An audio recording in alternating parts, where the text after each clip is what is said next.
eksistensi beliau di dunia politik mungkin tidak dilakukan lagi ya Mas Ariun ya. Mudah-mudahan nanti bisa berhasil dan kita tunggu untuk ngobrol nanti.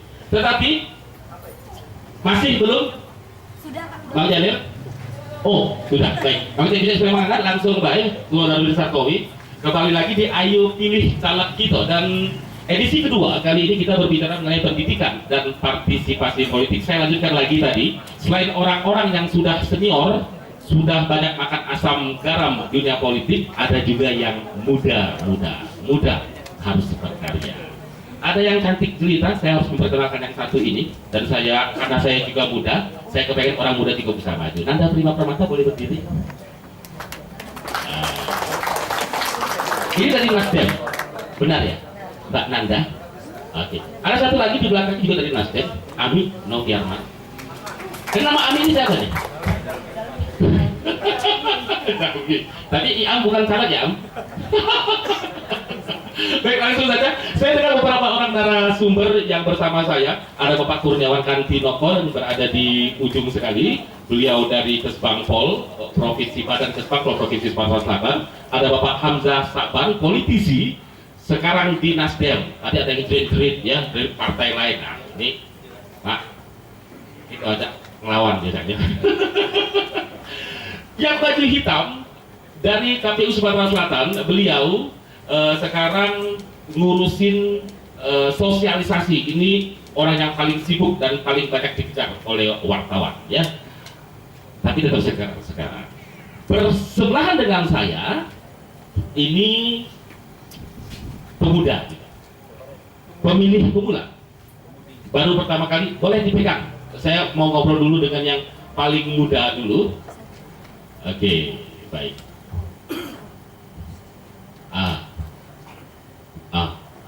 Ini jangan dipukul-pukul, Pak. Tes. Kalau Pak Yudi tahu dia, mana cara ngidupinnya. Ya. Oke, ini dengan Mbak Romaila. Boleh agak dekat Mbak Romaila? Oke. Mbak Romaila mahasiswa dari Sekolah Tinggi Ilmu Hukum Sumpah Pemuda. Beliau, Mbak Romaila ini baru pertama kali akan menggunakan hak pilihnya. Benar, Mbak Romaila? Kalau boleh tahu umurnya berapa, Mbak? 19. Oh, 19 tahun sekarang sudah semester 6. Pintar ternyata, sangat pintar. Di organisasi kemahasiswaan, Romaila adalah sekretaris dari Badan Eksekutif Mahasiswa. Iya. Benar. Tinggal di mana Mbak Romaila? Tinggal di bandara. Tinggal di bandara, tinggalnya. Sudah pintar kayo loh. Punya bandara, Pak Herman. Nanda, berenggut, kita tak kemana bandara punya Romaila. Oke, di bandara Romaila, 19 tahun, baru pertama kali akan menggunakan hak pilihnya. Saya mau tanya Mbak Romaila, kira-kira tahu kapan kita akan pemilihan anggota legislatif? Tahu. Kapan? 9 April 2014. 9 April 2014, itu hari apa? Hari Rabu. Hari Rabu. Mbak Romaila sudah tahu belum siapa yang akan dipilih nanti? Tidak perlu disebutkan namanya. Sudah. Partainya tahu. Banyak, 15 partai. Partainya lolos. Iya. Ya. Mau dipilih. Banyak partai 15 kan partainya. Iya, ada 2 partai dari Aceh, ya, dari Aceh. Oke. Yang 15 itu PKP itu, ya, jangan protes dibilang tidak ada, ya. Pak Darwis. Oke, baik. Bang Romaila, terima kasih. Saya ke Bapak Ahmad Nafi dulu. Pak Nafi, selamat malam, apa kabar? Selamat malam, alhamdulillah baik. Saya yakin Anda capek. Terus berpacu dengan Terus berpacu. Tapi ini tuntutan karena Anda dulu mendaftar jadi komisioner KPK. Baru umurnya baru 3 bulan kepengurusan ya, Pak Ahmad Nafi ya. Benar. Tapi ternyata sudah banyak yang harus dihadapi, termasuk menjadi penyelenggara pemilihan legislatif di Sumatera Selatan. Oke. Hadirin yang ada di sini dan manusia bisa yang ada di rumah, ada kekhawatiran seperti yang kita katakan tadi, angka partisipasi politik masyarakat Indonesia dikhawatirkan akan semakin menurun. Era reformasi tahun 99 itu adalah era yang paling tinggi angka partisipasinya, tapi setelah itu sampai terakhir tahun 2009 ternyata angka partisipasi politik itu hanya berkisar 70% saja. Yang sangat mencengangkan adalah pada waktu pemilihan wali kota di Medan, angka partisipasinya ini ternyata paling rendah secara pemilihan langsung kepala daerah di Indonesia. Kekhawatiran ini terus saja berlangsung sampai detik ini, sehingga KPU harus mempunyai strategi untuk dapat melibatkan bukan hanya orang-orang di tingkat yang sejajar, tetapi pada tingkat grassroots, termasuk juga pada kaum marginal. Ini tantangan besar tentu saja bagi KPU, termasuk KPU Sumatera Selatan, Bapak Ahmad Nafi. Ya, tapi saya yakin Pak Ahmad Nafi tidak berdoa sambil nangis-nangis, ya, minta bantuan Tuhan gitu ya. Tidak seperti itu, belum. Berbuat dan berdoa.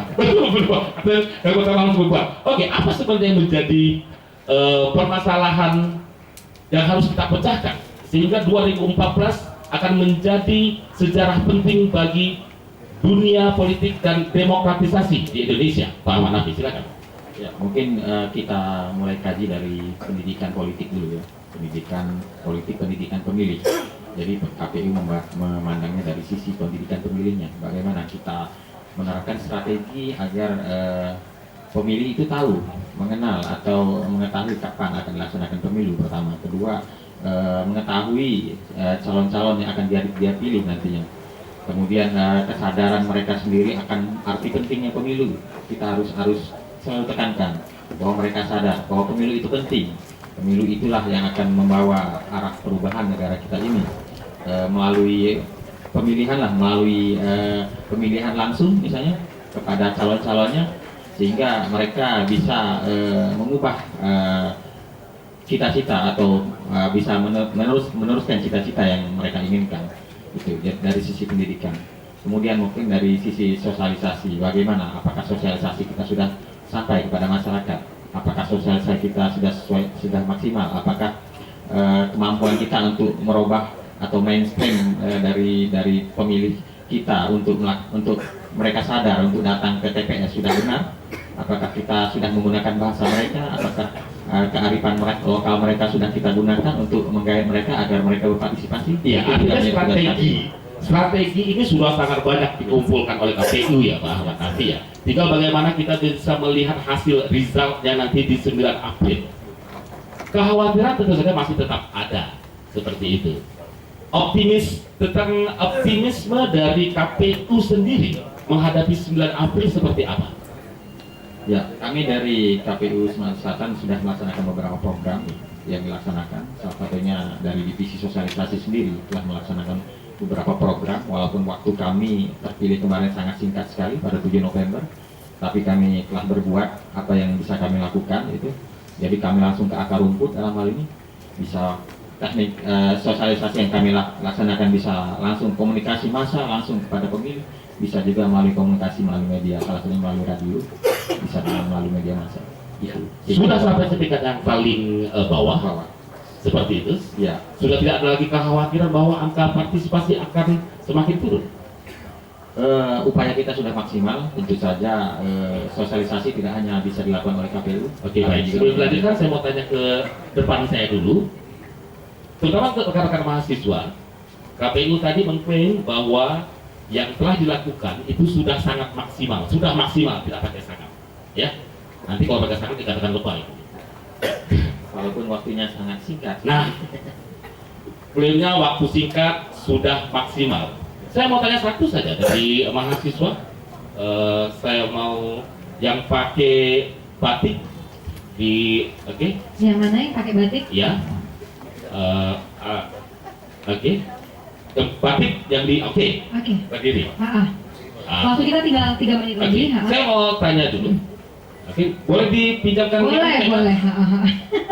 Kadang-kadang nggak makan dewek kalau jing umik nih ya. Itulah kadang-kadang lalu betina Pak ya. Oke, dengan siapa namanya? Dengan Mas Faris, Pak. Faris, Nah. ya Faris pemilih pemula, Iya. baru pertama. Anda sudah merasa bahwa apa yang telah dilakukan oleh KPU, apakah Anda sudah banyak paham tentang 9 April akan ada pemilihan legislatif? Secara umumnya memang sudah banyak sosialisasi dari kampus ke kampus, termasuk di kampus Tesipol sendiri. Karena kebetulan saya mahasiswa Tesipol Chandra Muka Palembang. Tetapi masih secara detailnya itu banyak yang kurang mengetahui bagaimana cara-caranya, dan untuk pemilih pemula dengan cara hal apa ya? Karena kan kalau caleg itu beda dengan presiden. Karena presiden sudah ditentukan dengan secara umum garis besar, kita sudah tahu nomor berapa. Oke, baik, terima kasih. Mungkin 10 tahun yang akan datang, dapat Faris bisa jadi narasumber juga nanti ya.